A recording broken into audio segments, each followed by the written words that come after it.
Apocalipse, capítulo 1, versículo 4, diz assim o texto: De João às 7 igrejas que estão na Ásia, graça seja sobre vós e paz da parte daquele que é, daquele que era e daquele que há de vir, e da parte dos 7 espíritos que estão diante do seu trono. Muito bem, eu sou o pastor Osés e é um prazer poder compartilhar com você a palavra de Deus. Tenho certeza que nessa série, nessa trajetória, nessa jornada de estudarmos juntos o livro de Apocalipse, vai trazer a você muito conhecimento e você conseguirá, de fato, entender que Apocalipse não é um livro ruim, nem ameaçador.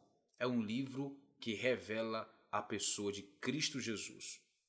Bom, antes de nós entrarmos no nosso assunto, eu quero lembrar você que se você não for inscrito e gostar do nosso conteúdo, se inscreva em nosso canal. Também não esqueça de compartilhar com mais pessoas, de curtir o nosso conteúdo. Se você gostou, um joinha. Se você não gostou, também um joinha. O importante é que você expresse o que você tem achado dos nossos vídeos, dos nossos conteúdos, ok? Então, nos ajude a alcançar mais pessoas compartilhando também este conteúdo no nome de Jesus. Eu tenho certeza que muitas pessoas serão abençoadas pelo poder da palavra de Deus. Dado a isso, vamos então entender nesse nosso quinto vídeo sobre Apocalipse. Nós estamos ainda detidos aqui no versículo 4, porque nós estamos esmiuçando e, como eu disse, tem coisas aqui nesse texto, no versículo 4 e também no versículo 5, que são extremamente importantes e não podemos deixar passar batido. Vamos lá. Nós já falamos sobre as 3 dimensões da eternidade, ok? Que é onde é revelado aqui em relação ao Pai, que, quando fala e paz da parte daquele que é, primeira dimensão, daquele que era, segunda dimensão da eternidade, daquele que há de vir, que podemos colocar será, que é a terceira dimensão da eternidade. E ele continua o texto falando: e da parte dos 7 espíritos que estão diante do seu trono. Veja que coisa interessante. João, o apóstolo, ele não fala e da parte do Espírito Santo. Ele está dizendo e da parte dos 7 espíritos que estão diante do seu trono. A pergunta que vem na nossa mente, na nossa cabeça é: como é que pode isso? É um espírito ou são 7 espíritos? E como? Como que João diz isso? O que João está querendo dizer quando apresenta o Espírito Santo como 7 espíritos de Deus, né? Os 7 espíritos que estão diante do seu trono. Primeiro, lembrando, já tirando isso aqui, porque alguns acreditam que esses 7 espíritos não é o Espírito Santo em si, mas são 7 espíritos especiais, anjos especiais. São 7 anjos porque os anjos eles são espíritos que têm alma, ok? Então alguém pode pensar, não, pessoas falam que esses 7 espíritos aqui não é o Espírito Santo, e sim 7 anjos que são espíritos que ministram diante de Deus, diante do trono de Deus. Bem, para nós fecharmos isso aqui e entender que de fato não são 7 anjos, abra comigo, avance algumas páginas, capítulo 3 de Apocalipse, versículo 1, que diz: escreve ao anjo da igreja que está em Sardes, aquele que tem os 7 espíritos de Deus. Os 7 espíritos de Deus. Ora, logo nós entendemos que não são 7 anjos. Porque ele está falando que quem está escrevendo é aquele que tem os 7 espíritos de Deus. Tem dentro dele, que tem nele os 7 espíritos de Deus. Se ele tem os 7 espíritos de Deus, nós entendemos que aqui não está falando que são 7 anjos 7 espíritos ministradores que assistem ou estão diante do trono de Deus. Não são. Ok? Mas uma outra forma de ver os 7 espíritos de Deus, que é o Espírito Santo, está no capítulo 4, também de Apocalipse, versículo 5. E do trono saíam relâmpagos, vozes e trovões, e diante do trono ardiam 7 tochas de fogo, as quais são os 7 Espíritos de Deus. Olha só, é uma outra maneira de perceber os 7 Espíritos de Deus, que são eles 7, um só Espírito, no caso, o Espírito Santo. Mas, pastor, há dúvidas. Aí não diz que é o Espírito Santo. Aí diz que são 7 Espíritos. Mas nós sabemos que não existem 7 Espíritos divididos, ok?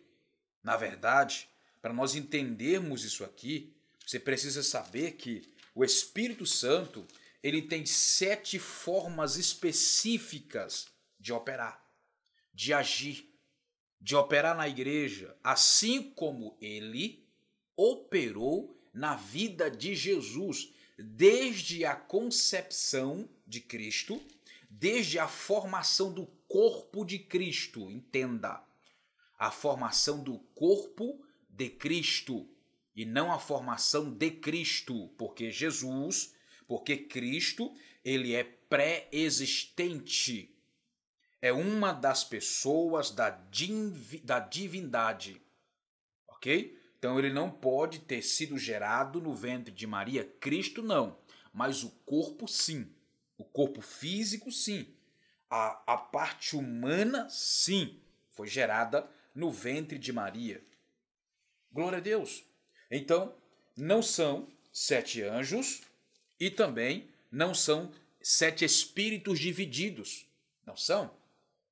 Não são 7 espíritos divididos. É um só espírito que tem 7 operações específicas, que se manifesta de 7 funções específicas. Glória a Deus. Agora vem a pergunta: como e quais são os nomes desses 7 espíritos? Ora, eu sei que são 7 espíritos. E esses 7 espíritos é o Espírito Santo. Mas como? Qual é o nome desses 7 espíritos? Tem na Bíblia? Sim. Você pode abrir comigo no livro do profeta Isaías, capítulo 11. Isaías, capítulo 11. Abra comigo o texto em Isaías, capítulo 11, que diz assim: do tronco de Jessé sairá um rebento, e das suas raízes um renovo. Falando de Jesus. Repousará sobre ele o Espírito do Senhor. Primeiro, o Espírito do Senhor, o Espírito de sabedoria e de entendimento, o Espírito de conselho e de fortaleza, o Espírito de conhecimento e de temor do Senhor.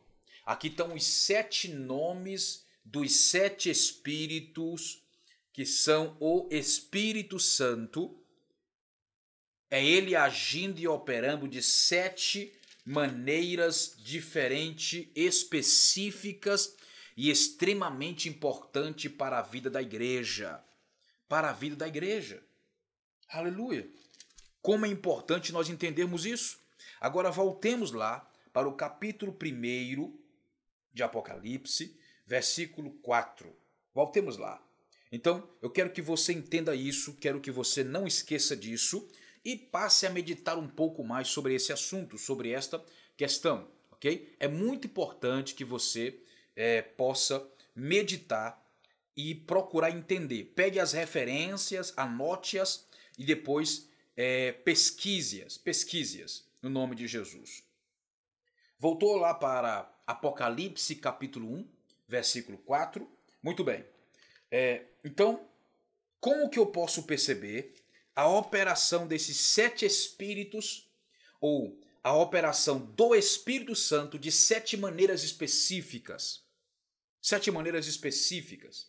Primeiro, nós podemos observar que o Espírito do Senhor, observe, o Espírito do Senhor foi a função específica do Espírito Santo de gerar o corpo de Cristo dentro do ventre de Maria, a Virgem. Aleluia. Foi ele quem gerou e permaneceu no corpo de Cristo, gerando o corpo de Cristo no ventre de Maria. Ele permaneceu ali, trabalhando, dando forma, até que Cristo, ele foi dado à luz, até que Jesus foi dado à luz, até que ele encarnou através de Maria, a Virgem que concebeu o Filho de Deus. É também o Espírito do Senhor que forma o corpo de cada ser humano no ventre de todas as mulheres que estão gerando filhos. Gerando filhos. Glória a Deus. Se não houver nenhuma interferência por questões de pecados, por quebra de princípios, o corpo será perfeito. Mas, se houver alguma reclamação no mundo espiritual por parte de espíritos malignos, por algo que não foi ajustado, ou que, para provar a piedade de alguém, ou para tratar a vida de alguém, o corpo será perfeito. Amém? Glória a Deus. Então, o Espírito do Senhor, ele foi quem gerou, o corpo de Cristo e permaneceu com ele até a sua morte. Até a sua morte. Então, esse é o Espírito do Senhor.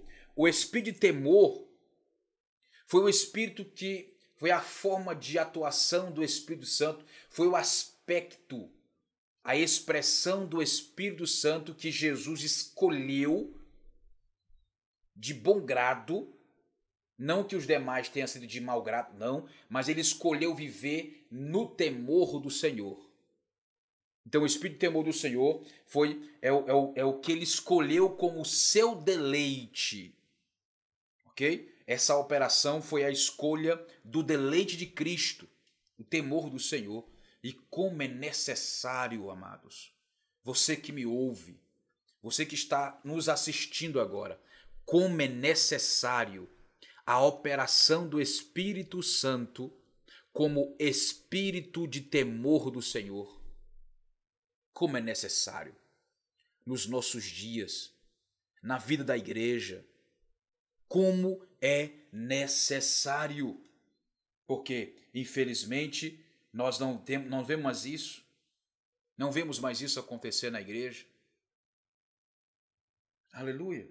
Então, terceiro, o espírito de fortaleza é o que veio sobre ele na ocasião do batismo.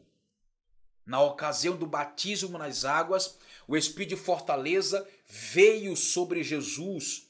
É essa maneira do Espírito Santo se manifestar em nossa vida que nos faz permanecer firmes em nossa vocação, para nós resistirmos toda resistência, toda perseguição, para nós estarmos firmes diante de toda tribulação.